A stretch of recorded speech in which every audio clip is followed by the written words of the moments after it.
Welcome to our lesson, Communicating to Customers. And what we're going to cover in this topic is explaining what it is that you offer and why buy from you. This is potentially the most essential question that we can answer as a small business owner is what do you offer and why buy from you? So we're going to go through some exercises to understand how to articulate this.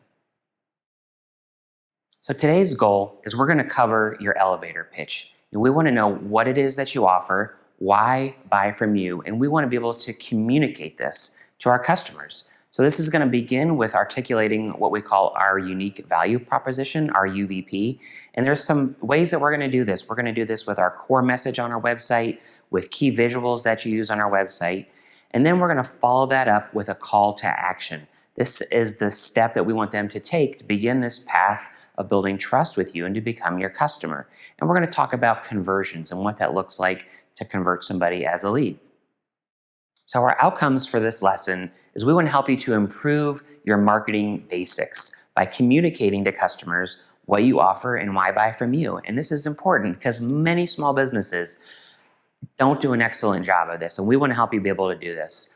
The second thing we want to do is we want to help you to improve your marketing results with a clearer call to action, this step that you want customers to take to begin this journey with you. And we want to make it easier to implement some of these customer engagement tools that you can use to help people take that first step. The third thing is you're going to use this unique value proposition, this explanation of what it is you offer and why buy from you. You're going to use this in all of your marketing efforts, from your website to your collateral to your Google My Business listing. Everywhere you say what you do, you're going to use this succinct statement that we're going to help you to develop. There are several quality factors that we want to consider when creating this unique value proposition, when you're explaining what it is that you offer and why buy from you. So first of all, we want this to be a succinct statement. This is literally something that you would say when meeting somebody in an elevator or at a networking event. So this is a very short, succinct statement that gets all of your key information across. The second thing is this is going to include what we call your core message and a call to action.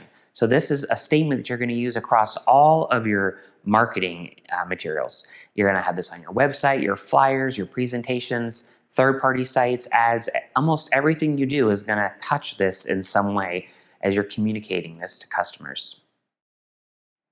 So this is what your unique value proposition is, and this is taken from the AS&E, the Center for Association Leadership. So they say this is a clear statement. It's in line with our market's challenges and desires, communicating the unique contribution that your company, products, and services provide to your market that is different than your competitors. So we're going to take a couple different looks at what this is, but this is a great explanation of what your unique value proposition is and includes. So what we're going to do now is we're going to walk through 4 steps to formulate your unique value proposition. And the first step that you need to take is to study and better understand why it is that your current customers buy from you. So obviously this is really hard for a startup to do, someone that doesn't yet have customers, but for most small businesses, we can take a step back and really try and understand why our customers buy from you. And to do this, what we need to understand is what do they value? What do they think is important? Because what you and I think is not important. It's only important what they think, what they value. So we have to ask them. We have to ask them, what is it about our product and service that first, helped you to have enough trust in us to become a customer? We need to ask them that question to better understand what it is that they value. What do they value when they became a customer? We can also look at things that are a win-win for our customers. So what are those elements of our product or service that they feel and we feel are a win-win? That is probably going to help us get to the root of some of our unique value proposition. The second step that we have for creating and formulating our unique value proposition is we need to detail and rank your claims of value in comparison to your competitors. So one of the tools that we'll have in this lesson is a link to the claims of value grid. It's be a spreadsheet. That's a link that's in the bottom of this, underneath this slide. So we're going to look at the things that we have, our claims of value, one of those 7 forms of value, and we're going to rank those in comparison to our competitors. And we need to think then, what it is can we do for each of these claims of value that we can do to make our claim stronger? So is there something we can do to this claim that increases the appeal of that claim? Is there something that we could do to that claim of value that increases the exclusivity of that claim? Is there something we can do that to better satisfy a perceived need that our customers have? If we have a claim of value that is based on price, is there something we can do to drop that price further? Or maybe we are unable to drop the price, but we could offer a free trial. So that would be another way that makes the claim stronger if we could have a free trial. So we're going to list all these claims of value and rank them in comparison to our competitors, and we're going to rate them based on their appeal and their exclusivity, and we want to think about what it is you can do to make each of those claims stronger. Once we understand our points of value, we've taken a shot at articulating those, listing those, increasing their appeal and exclusivity. The next thing we need to do is to create a competitive feature matrix. So what we're going to do is list all of those different claims of value. We're going to put those in a grid with all of our key competitors, and we're going to rate where our claim of value stands in relationship to their claim of value on the same point.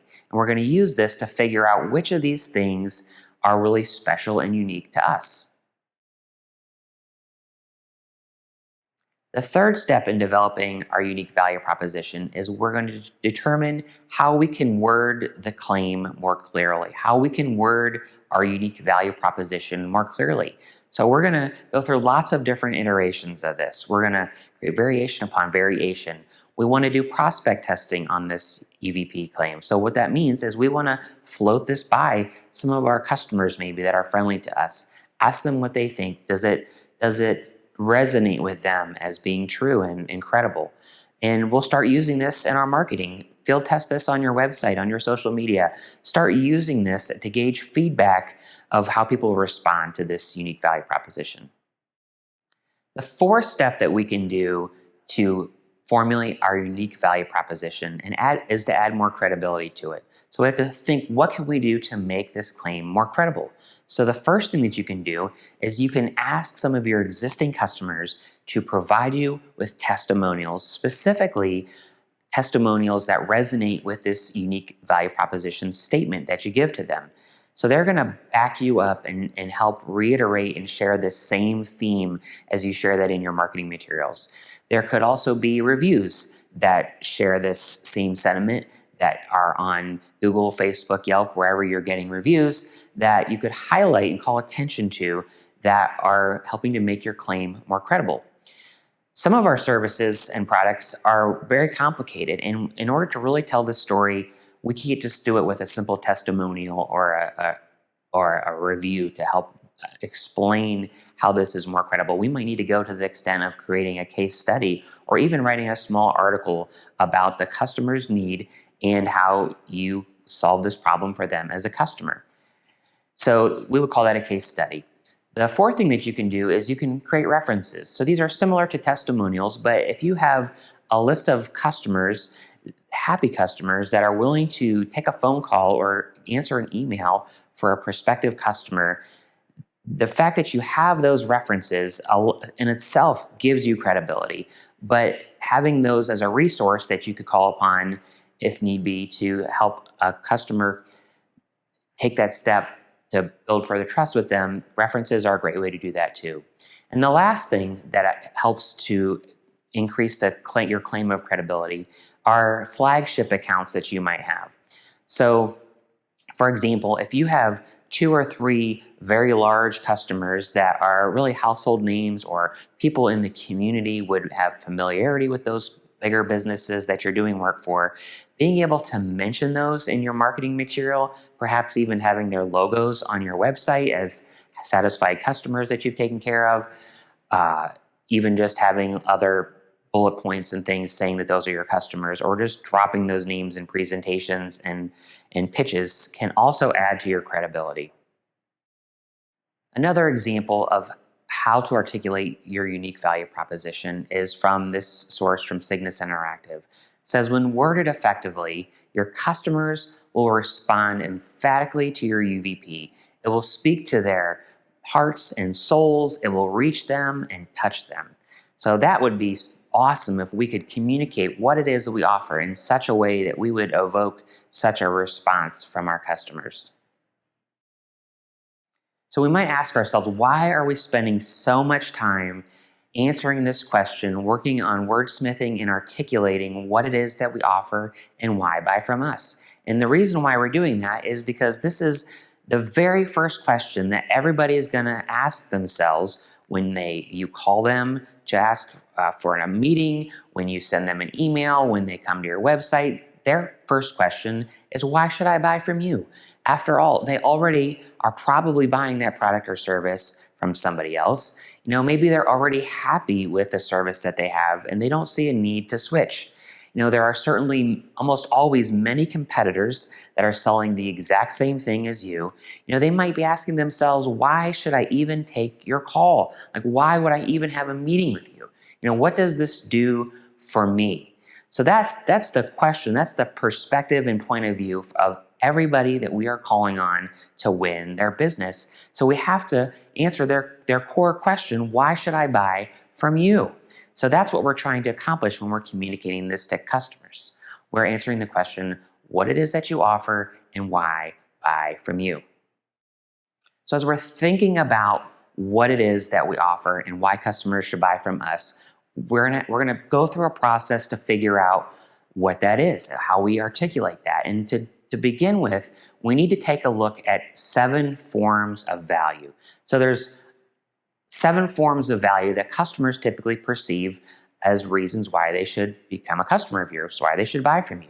So the first is quality, second is convenience, third is price, fourth is trust, image, time, safety. These are all different forms of value, and we'll give you some examples of these. So Walmart has a huge selection and often the best prices. So when we look at the forms of value that Walmart offers, there's definitely a convenience form of value. We can go to a Walmart and there's going to be lots of different things on our shopping list that we'll be able to tackle in just one shopping trip. It's also on price. So their prices are very competitive to other retailers. So that's what Walmart would focus in on. Amazon, on the other hand, they have everything and you don't have to leave your desk. So there's certainly a convenience factor, not necessarily a quality factor or a price factor. Amazon doesn't always have the least expensive prices. In fact, they often have more expensive prices, but they have everything pretty much that you can imagine. You can at least find some product variation of it on Amazon. Whole Foods, so they have a great selection of fresh, organic, and specialty food. So there is an image element when we shop at Whole Foods. We're perhaps doing good for the environment. We're buying things that are fair trade. So there's an image that we're trying to have for ourselves by shopping at Whole Foods. There's a quality element of the fresh, wholesome foods that we get at Whole Foods, but it's certainly expensive. So there's not a price form of value. And it may not be convenient if they don't have a Whole Foods near you.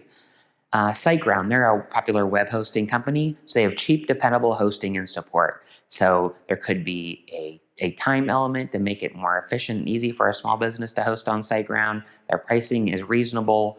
You might have trust in them that your site is going to be safe and secure. Volvo, they have the safest cars. Whether that's true or not, I don't know, but we feel like Volvo has put a lot of effort into creating really safe cars. So there's an image element that we might want to have for ourselves. There's a trust and there's a safety element of value. And Starbucks has great coffee in countless locations. So I'm not sure I would say they have great coffee, but they have pretty good coffee. They definitely have a lot of locations. So there's a quality element, there's a convenience element, and there maybe is an image element as well. So far in this lesson, we've talked about all of the different ways you can articulate in text and through your spoken word what it is that you offer and why buy from you. You're communicating your unique value proposition.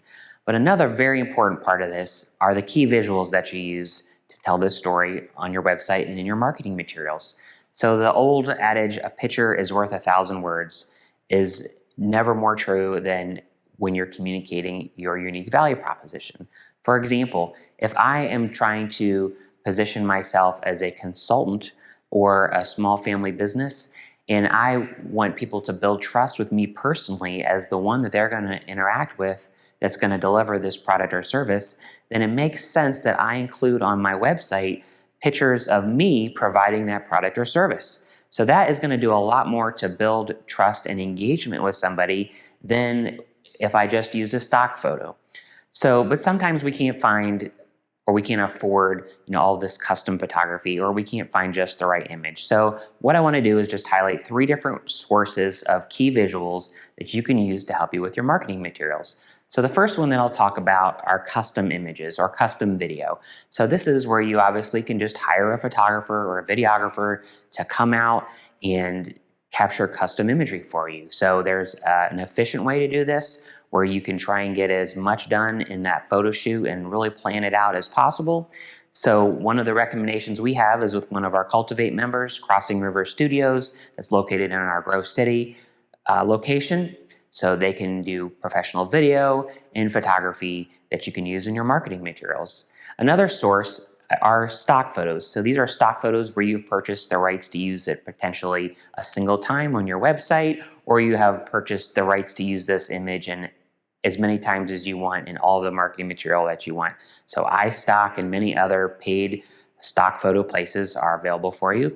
And then the third source are images that have what's called a Creative Commons Zero copyright assigned to them by the author, the creator. So this is a type of copyright where the author, the photographer, or the videographer has put the image or the video into the public domain. So they are saying that it is okay to use even for commercial purposes.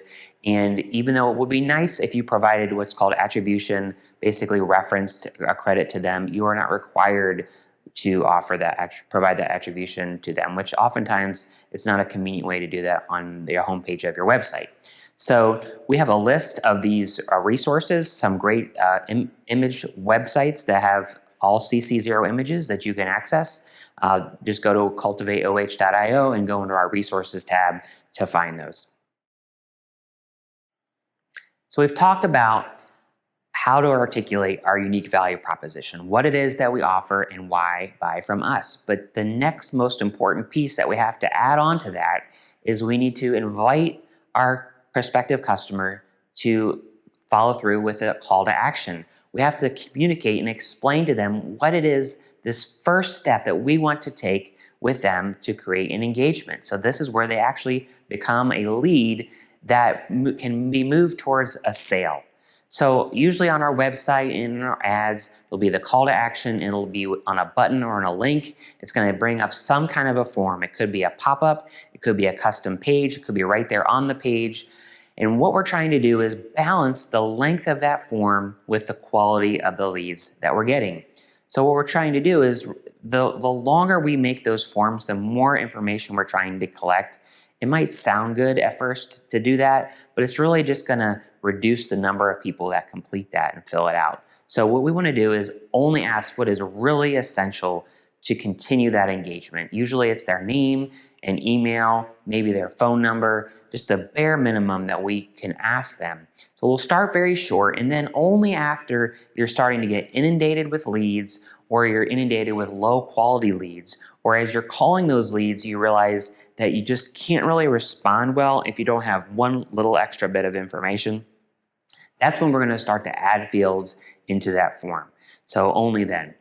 So we're going to articulate on our website our unique value proposition, what it is you offer, why buy from you, and then we're going to follow that up with a call to action so that the customer understands what this first step is they should take. So in addition to having a form on our website, some kind of a button or link that they follow, or in our ads, don't miss out on simply having your phone number on your site. So a lot of businesses overlook this. In this day where almost so much of our communication happens online, happens through social media, email, chat, we miss out sometimes on simply having our phone number in a clear, bold place. Sometimes people want to just act immediately. They want to get the answer to their question right away, and having your phone number clear and visible on the homepage of your site or near where you're presenting that information is going to let them give you a call. Now, that being said, it's only helpful to have your website clearly and prominently displayed if you actually answer your phone. A lot of small businesses don't do a great job at answering their phone. Maybe there's only one person that can field those calls. They're busy, there's lots going on. A lot of those get dumped into voicemail. So I would really only emphasize that phone number if you have someone that is standing by, ready to be able to take that phone call most of the time. So I'm just going to step through a few examples of call to actions. So you've probably seen all of these before on different offers and websites and ads that you've responded to online. These are all online examples, but they could be in ads as well, some of them. So the first one, download the guide now. So we have this information that we think they would want. It's going to move someone towards becoming a customer, help them along this trust building process. We have a guide that we put together. Download it now. They're going to click that link. They're going to fill out a very short form and get the download. Get 10 free customizable templates now. So giving people some kind of a tool or resource. It's a great way to have a call to action. Join the team. You know, if what we're trying to do is to communicate to people why they should come and work for our business, we're going to tell them to join the team, search our jobs, fill out a resume. Join our exclusive VIP club and save. So there's some kind of exclusivity that they'll be able to have if they accept this call to action. 10 myths debunked. Find out more. So this is probably going to, again, bring them to a download link. They'll get some kind of an article download. Like what you see, sign up for a demo. So lots of products and services can use a demo. It could be you're selling replacement windows. There could be some kind of a home demonstration for that. Could be that you have a software product. You want to see a demo for that. Talk to a sales expert today. So this is where one of the things that is unique, the key form of value that you have is your knowledge and the expertise that you're going to bring to this subject. So book a meeting. I use this all the time for Cultivate, something similar to this. Sign up for our webinar and get early access to the recordings. Register now. So again, we're positioning ourselves as the subject matter expert. We have this knowledge and expertise. So a customer that values that expertise is going to want to become involved. And this is a great way to create engagement. Sign up for an event. Looking for a job, look at our careers. So those are just examples of call to actions.